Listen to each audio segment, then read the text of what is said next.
Hello mathematicians, here is the video for home connections 139 and 140. Number one, label each marked point on the number line with a decimal. I saw a couple of kids start writing fractions.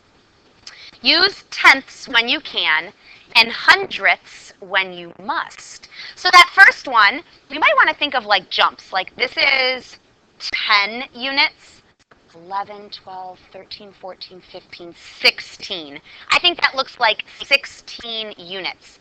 And since there are 100 units, each unit is considered a hundredth. Oh, decimal, look at me. I did exactly what kids were doing. There we go. 16 hundredths, written as the decimal. Okay, letter B is right on a line. It's right on a tenth. So I know that I can just go up to the tenths place. And maybe thinking of jumps would be good. There's 1/10, 2/10, 3/10. If you wrote 0.30, mathematically it's acceptable. Although if you read the directions carefully, they would have rather you have done 0.3. But 0.30 mathematically would be correct as well. Okay, letter C. Let's see. 10, 20, 30 little units, 40, 50, 51, 52, 53, 54, 55, 56, 57, 58. 58 out of the 100, so it's 58 hundredths. And the last one, looks like it's right on a line, so it's going to be a tenth. Let's see, 1/10, 2/10, 3/10, 4/10, 5/10, 6/10, 7/10, 8/10. And of course, 8/10 is the same as 80 hundredths, which would mathematically be acceptable as well. Okay, so we have those four, and when I look down at number 2, I'm going to have to look back at those 4 that we just did. Number 2 says, write each number you labeled on the number line, so the 4 that we just did, write it next to the grid below, then shade in the grid to show the decimal, and write the fraction to represent it. So 16 hundredths, I'm going to write it right here. And I'm going to shade in 16 hundredths. Here's 10, and then 6 more.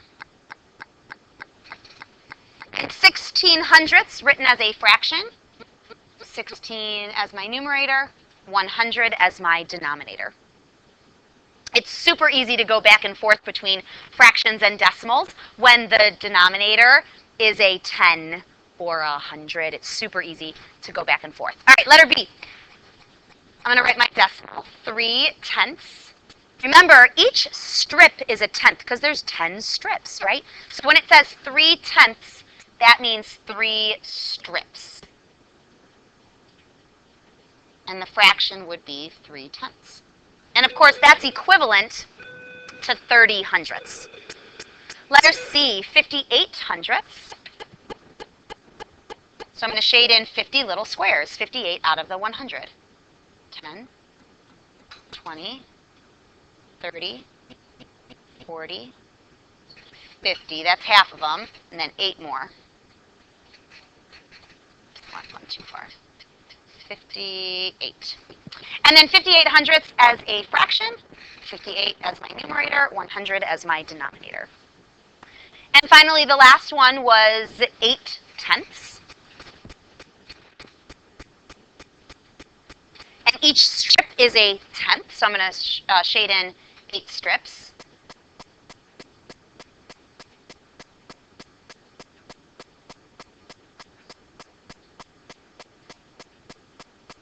And of course, that's equivalent to 80 units, right? 80 hundredths.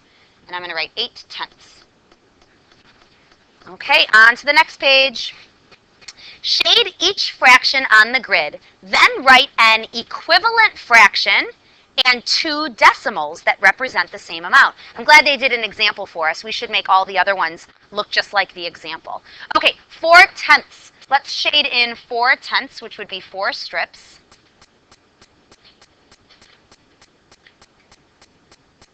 And it says to write an equivalent fraction. 4/10, if I multiply the top by 10 and the bottom by 10, it's 40 hundredths. Or you could just think, 4 strips is the same as 40 little squares. Because I know that's how you all talk.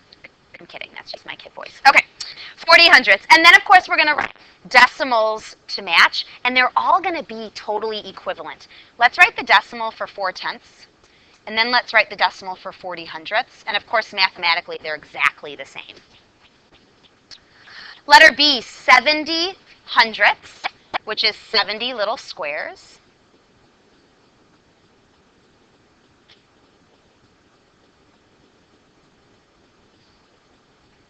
An equivalent fraction would be thinking, instead of 70 squares, think 7 strips, 7 tenths. I'm going to write down 2 decimals, 7 tenths and 70 hundredths. And if yours are in a different order, of course, that's okay. And the last one, 3 tenths would be 3 strips, right? Because there's 10 strips, so this would be 3 out of the 10. An equivalent fraction, instead of thinking 3 strips, think 30 units, which is the same thing. And my decimal could be either 3 tenths or 30 hundredths, which of course are exactly equivalent. It's like thinking 3 dimes versus 30 pennies. Same thing. Number 4, write an inequality symbol, less than or greater than, to show which one's bigger. Okay, 20 hundredths versus 4 tenths. If the denominators are not the same, Make them the same. if this is helpful, put a little 0, right? Multiply the top and bottom by a 10. And then all you have to think is, what's bigger, 20 or 40?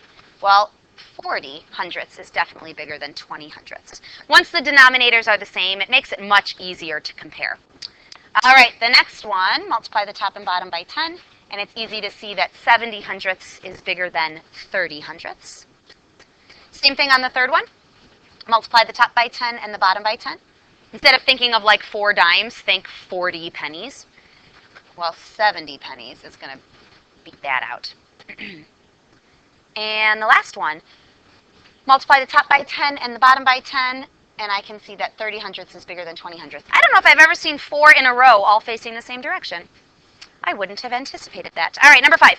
Write an inequality symbol, less than or greater than, to show which decimal is greater. Okay, you know how we always say, if the denominator's not the same, Make them the same. okay, I'm going to say something, and I'm going to see if you know what to say. If one of the decimals goes up to the hundredths place, make both decimals go up to the... Oh, you're so good. Once they both go up to the hundredths place, it's much easier to compare. And you might even think like money, money, money, money. Okay, so the first one, they already both go up to the hundredths place. Maybe think money. What's bigger, 40 cents or 4 cents? 40 cents. Or what's bigger, 40 units or 4 units? The second one, if the denominator or if the decimals don't go up to the hundredths place, make them both do that, and then they're easier to compare. 90 is bigger than 89. Next one, make them both go up to the hundredths place. 51 is bigger than 50. And the last one, again, make them both go up to the hundredths place. 20 is bigger than 9. Number 6, Drew says oh, Drew, you silly kid. 3 tenths plus 28 hundredths equals 31 hundredths. Before you add fractions, if the denominators are not the same, all Drew did is he added 3 plus 28 is 31. I can already tell he's not correct, so I'm hoping the Sam kid is correct. And let's look. 3 tenths plus 28 hundredths, you know what they did? This kid said 3 tenths is the same as 30 hundredths. And is 30 hundredths plus 28 hundredths 58 hundredths? Yes. Way to go, Sam. It says, how do you know? And I think I might just kind of recreate it at the bottom here. Oh, wait, it says, include a labeled sketch on the decimal strip. We could add what we just did. Let's write that 3 tenths is the same thing as 30 hundredths. And once we do that, then we can add 28 hundredths, and it equals 58 hundredths. So again, if the denominators are not the same, make them the same. But let's also use that decimal strip. And we could shade it in or show jumps. I think I'll do it both ways.